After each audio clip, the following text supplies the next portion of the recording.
Wait, Spectra, you aren't at 100 subs anymore. You can't just do a 100 sub special after you are way off of 100 subs. Alright, fine. Cue the new intro.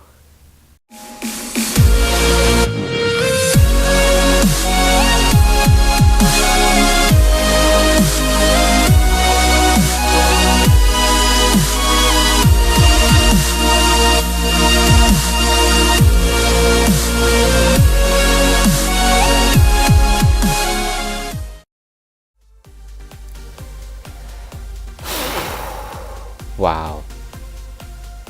Well, I don't know what to say, but after seeing that a couple hundred times, that is super cringy.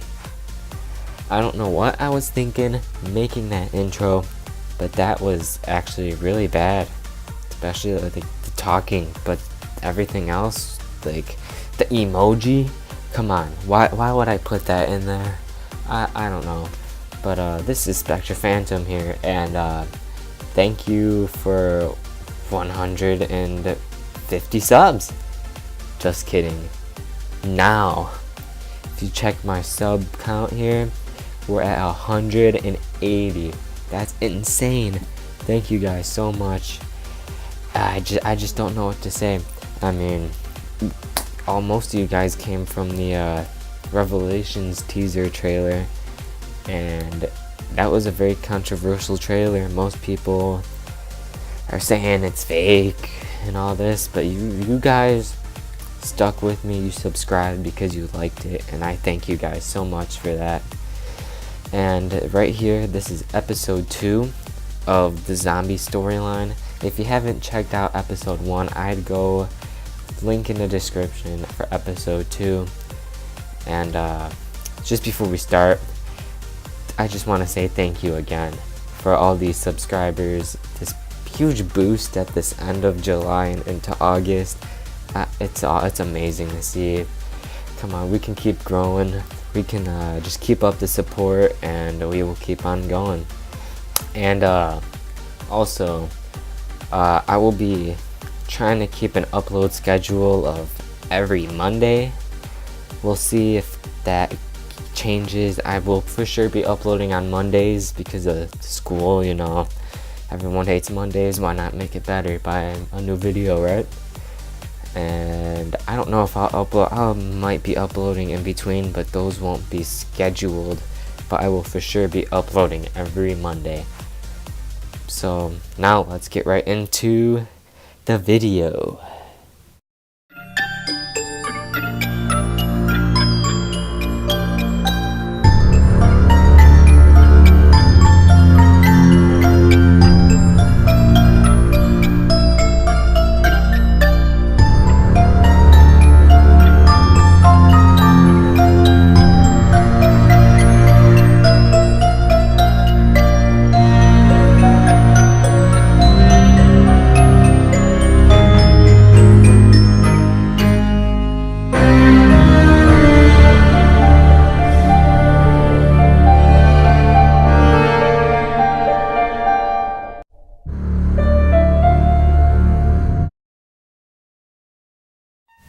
Alright, first we have to figure out where we left off at. We left off at where Samantha ran into the MPD and they had to get Maxis to come over there and try to get her out. So he did that, and he tricked everyone by saying and telling Sam that to kill everyone who is part of the organization still. And this is where we continue.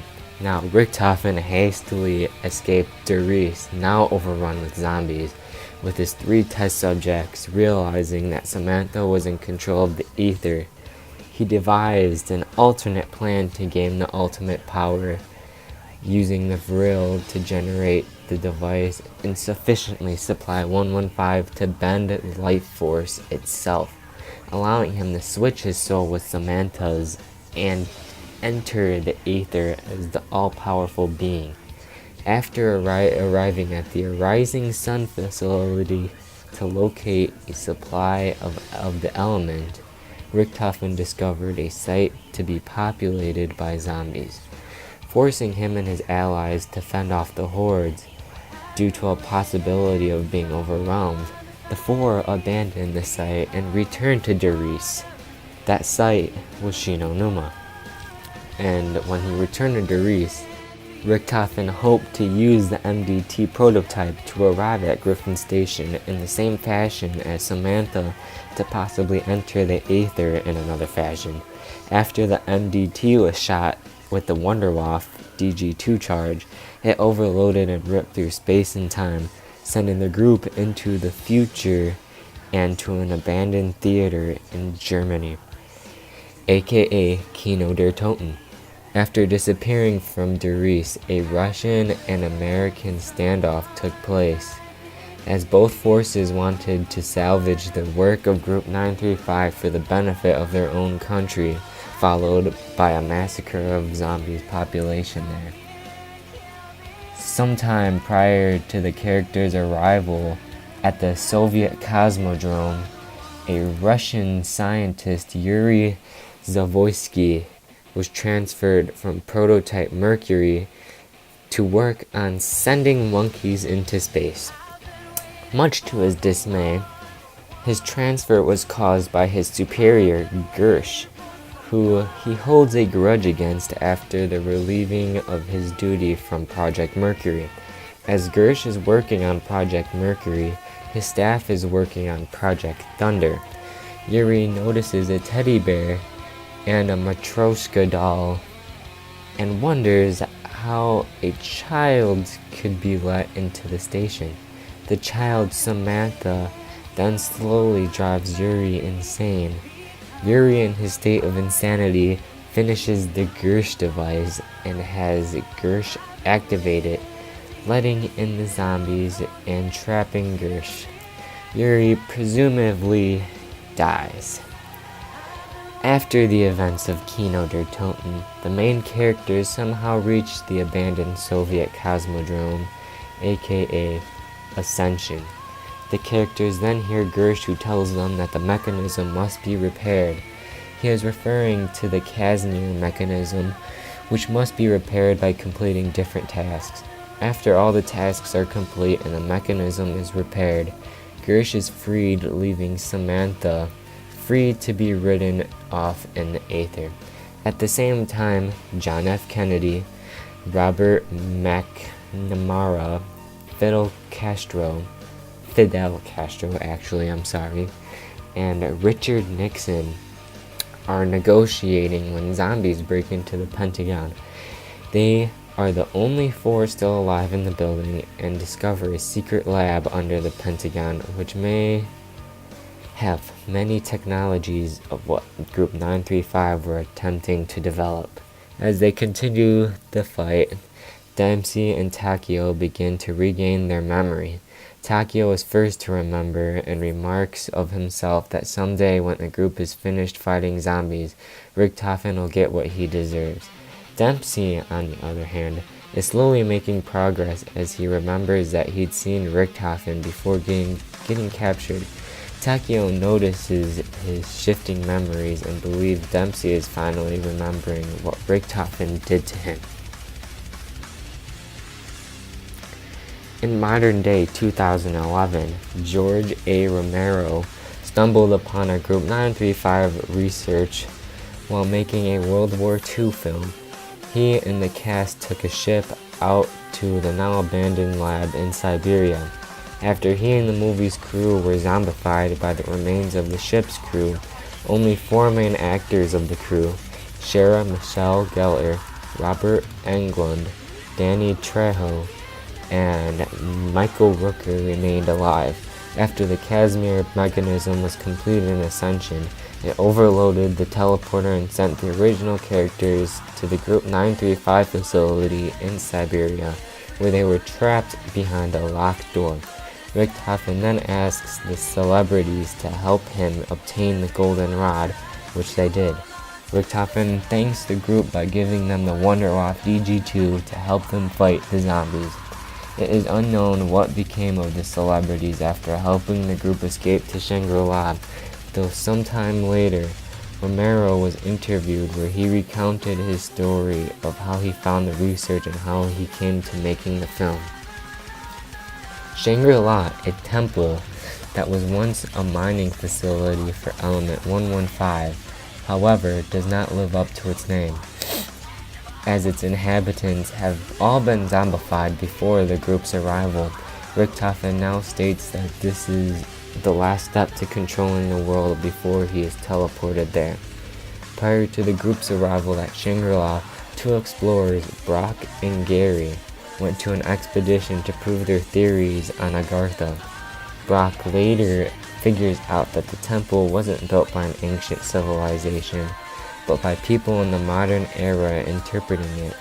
After investigating the temple, the pair accidentally activated the temple's time travel and died in the resulting zombie attack. The group travels back in time and helps the pair survive. When the group finally creates the focusing stone and places it on the altar with Richtofen's name, the two explorers are sent back to the moment they discovered the temple, indicating that they're stuck in a never-ending loop. Now, in possession of both the golden rod and focusing stone, Richtofen believes he can now control the zombies. The group then travels to Area 51 so they can get to the moon via a teleporter to Griffin Station. When the group reaches Area 51, it is already overrun. Due to the element 115 on the moon, astronauts and scientists there have been zombified before the group's arrival. Meanwhile, a group of CDC radiation scientists and CIA agents investigate the ruins of a former nuclear test site in Nevada when the undead began to attack. Richtofen then has the group complete the MPD. When the device is completed, it opens up to reveal Samantha Maxis suspending in the air, aka just flying in the air. As it turns out, the device acts like a prison and keeps her cryogenically frozen so she can be used to control the zombies. Richtofen goes to a terminal to power up the golden rod and focusing stone, which he then fuses together. However, he encounters Dr. Maxis inside the terminal, who tries to stop him. Richtofen switches souls with Samantha to gain control of the zombies. Richtofen finally thinks everything has gone his way, until Takio, Dempsey, and Nikolai decide to stop him. Dr. Maxis, sensing Richtofen's betrayal, prepared a backup plan in case Richtofen got this far. The group then launches 3 missiles located on the moon, one of which impacts the nuclear testing site, destroying the Earth's ozone layer in hopes that it will sever the link between the aether, thereby greatly lessening the damage Richtofen could cause. Unfortunately, the calculations were made in haste, resulting in catastrophic destruction. That'll be it. We'll go into the transit story in the next video, episode 3, coming soon. But before we leave, thank you for 180 subs. I greatly appreciate it. And we will continue this story sometime soon. I don't know when. We have some stuff to get through. But thank you all for watching. Please like. If you're new, subscribe. And thank you. Goodbye.